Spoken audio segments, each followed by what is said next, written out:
So I wanted to talk about a simulated afterlife. Let's just say scientists cracked the whole taking your mind, copying it and placing it into a computer program wherein you're immortalised as strings of code for all eternity. Is that still you? The movie The Prestige is a good metaphor for this, but you may want to skip the next little section if you haven't seen the movie. For those of you who have seen it, or don't care, Hugh Jackman is a magician who has Nikola Tesla build him a device capable of fully replicating his entire human self.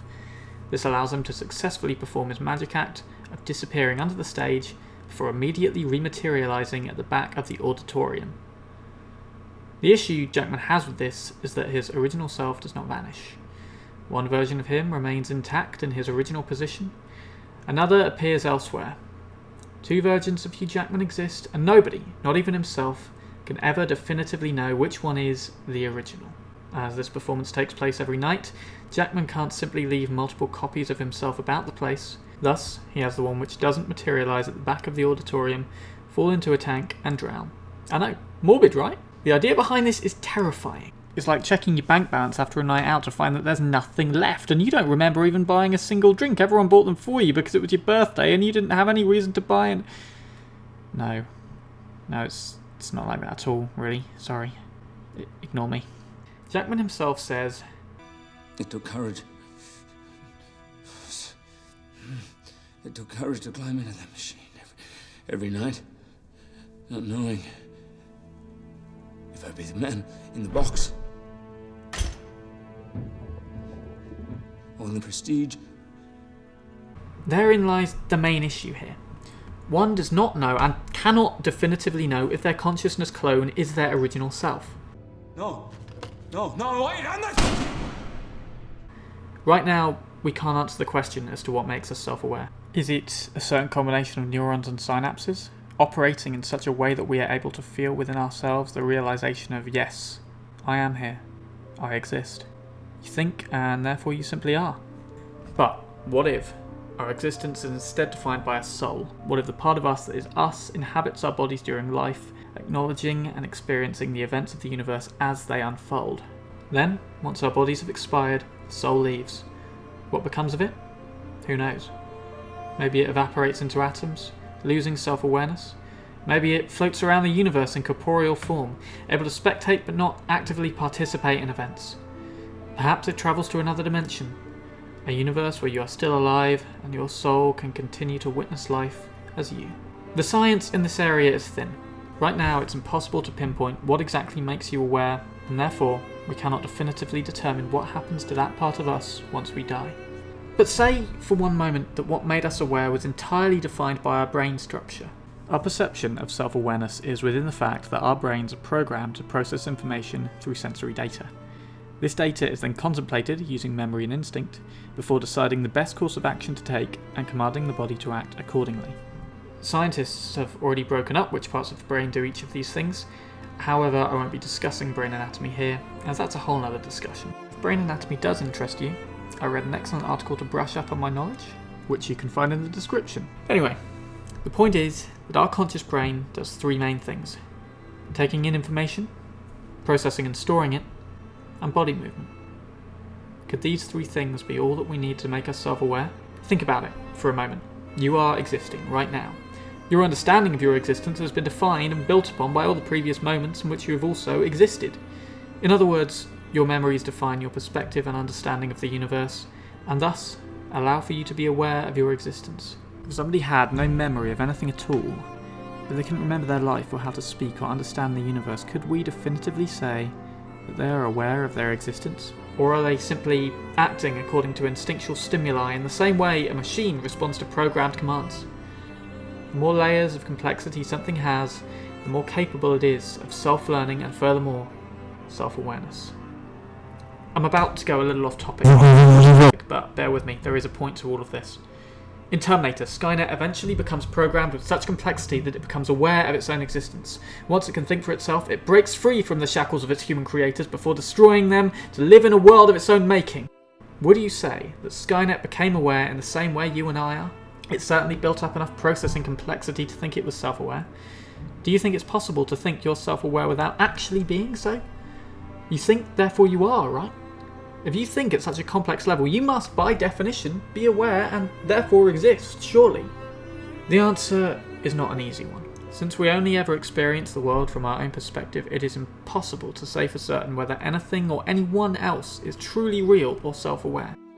Because to you, the entire universe happens from your perspective, and when you die, provided nothing comes after, the universe has ended for you. But I'm going a little off topic. Let's go back to the argument of a virtual consciousness clone. For this next bit, I want you to imagine two scenarios. Scenario 1. You're about to die. Your body has finally reached its expiry date and is about to pass into oblivion forever. But moments before this happens, just as you're taking your final breath, your entire brain is scanned and digitally recreated inside a computer. Whilst your body is dead, your mind lives on. You maintain all your memories, personality and thoughts. You even have a new digital body which you can use to run around within an entirely digital world. Virtual reality is now so advanced that it is indistinguishable from real life. Your mind was still copied, but as it was moments before your death anyway, you may want to picture it like closing your eyes, passing into a new body, then waking up. Picture the scene from Avatar, where Jake transfers into his avatar body for the first time. This concept may also sound familiar as it was explored in the Black Mirror episode San Junipero, which yes, I totally got loads of my inspiration from for this idea. Scenario 2. You're going to die any day now. Bit morbid, yeah, but that's how it gets sometimes. In this scenario, scanning your brain and uploading it to the cloud is very, very expensive and a much more complex process than in scenario 1.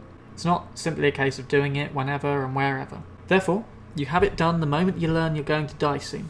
Perhaps shortly after you're diagnosed with a terminal illness. Your digital consciousness will wake up seconds after this has occurred. However, until your original self dies, there will exist two versions of you. The you in your original body will probably go on to arrange their affairs, say goodbye to relatives, and slowly decline in health before dying. Morbid, yeah, I know.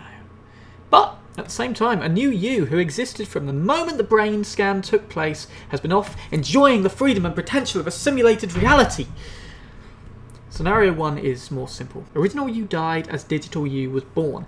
Therefore, assuming your brain is all that makes you self-aware and your consciousness doesn't manifest itself anywhere after dying, you would perceive this transition as falling asleep and waking up in a similar fashion to what we already do each and every night.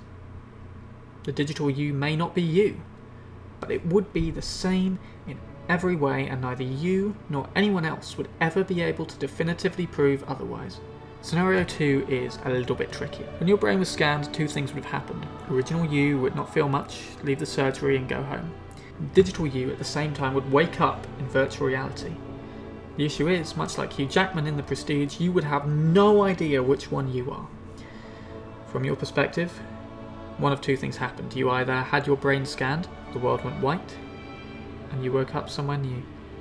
Probably on a beach, because there's always a beach, isn't there? Alternatively, you had your brain scanned, didn't feel much, thanked the doctors and left. Someone with all the same memories as you up until that point was born that day, but they weren't you. Again, as the only person who perceives life from your perspective is you, nobody will ever know the exact path your mind would take on this journey into the virtual realm. It's a 50-50 chance, really. You may wake up in the virtual realm, now an immortal digital mind. You may not. But then, if we consider that transposing your consciousness into a virtual form may not even be possible in the first place, the odds are probably lower than that. Sorry, this probably wasn't the definitive answer you were looking for. But when it comes to matters of the mind and self-awareness, nobody but you can really give solid answers. The only person who can say for certain whether you are self-aware in your experience of reality is you. All I can provide is food for thought. You may lie awake at night, mulling over whether or not a digital form of your consciousness would still be you. However, until you go through that tunnel yourself, beginning your foray into a simulated afterlife, I'm afraid you won't be able to know definitively if it does work. In fact, even if you did go through that tunnel, there will be no knowing, not even from your own perspective, whether you were still you, or just a clever AI which thinks it's you. I suppose the only glimmer of hope which I can give is that existence is in the eye of the beholder. As long as you feel alive in yourself and perceiving reality, what does it really matter if you are or aren't the original version of yourself? Here's one final nice closing thought. Every atom which made up you when you were born has changed. In fact, scientists say that 98% of the atoms in our body are replaced yearly. This means that even though you look and feel the same, minus growing up, aging, bumps, bruises, scars, tattoos, limb loss, etc., you are in fact made up entirely of different building blocks. Is this really so different from transitioning your entire self into virtual reality? Your body has been disassembling and rebuilding itself slowly on an atomic level from the day you were born, and you didn't even know it! You could have driven yourself silly with thoughts that original you is dead, and how you are perceiving the universe now is just an echo of your original self who was alive, unlike you. But did you? Thankfully not, because that isn't healthy. If you were given the option tomorrow to immortalise yourself in a virtual world, would you? You, or at least part of you then, would continue living that way, as opposed to all of you dying for good. Your family might miss you in physical form, but at least they could still interact with you in some way. Perhaps they could even enter your simulation themselves, despite still being alive. But that discussion is for another time. For now, I leave you with these thoughts. Fear not, however, as we've only just scratched the surface of what a simulated afterlife could entail. There is so much more to explore on this topic that it's honestly daunting. But for this video, that's it. If you enjoyed this, why not go ahead and watch another video? Or if you're interested in exploring topics like this in more detail in blog form, go check out my blog by clicking on the link in the description below. Besides that, thank you very much for watching, and I'll see you in the next one.